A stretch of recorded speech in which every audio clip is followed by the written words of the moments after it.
Hey Hip Chicks, I wanted to wish you a happy new year, and I have to tell you that my 2023 ended in a bang. It was my son's wedding. Last week, my family gathered to watch my son marry his best friend, and I was so happy that I could create all of the wedding florals for his wedding. I did centerpieces, I did two 7-foot arches covered in white roses, and I built these two pedestals for the end of the aisle for their ceremony. Now, building a project like this was relatively easy for me, but if you are new at doing a carpentry project like this, I have a couple hacks for you to save a lot of time, effort, and mess by not cutting that wood yourself.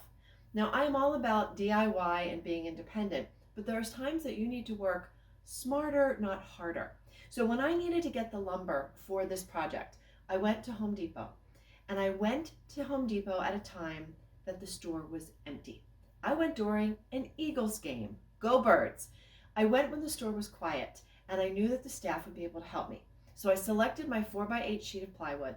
I found the guy in the aisle, and I said, "Can you cut this down for me?" I needed 8 pieces, 12 inches wide, 38 inches high.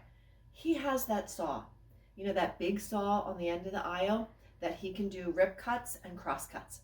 Rip cut is when you cut down the length, and a cross cut is across the shorter width. Now, I could have done all of these cuts at home. I have table saw, circ saws, sawhorses, the whole bang. But why did I want to go to that effort when he could do it for me in less than 10 minutes? And that is exactly what happened. I gave him my dimensions, he popped the wood onto his saws, and he was able to cut all of these pieces down for me. I carried home a stack of lumber, and I was able to assemble these boxes in no time, and then paint them, and then do the monogramming. So before you tackle a carpentry project, think about what it is you need in terms of pieces.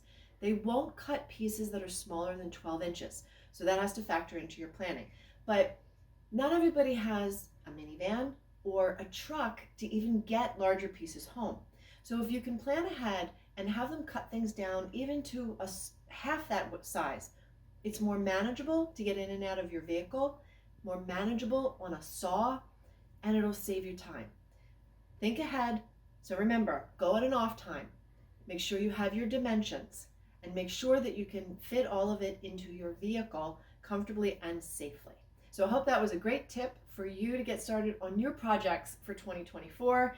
And I'm going to be renting these guys out for a new bride and groom.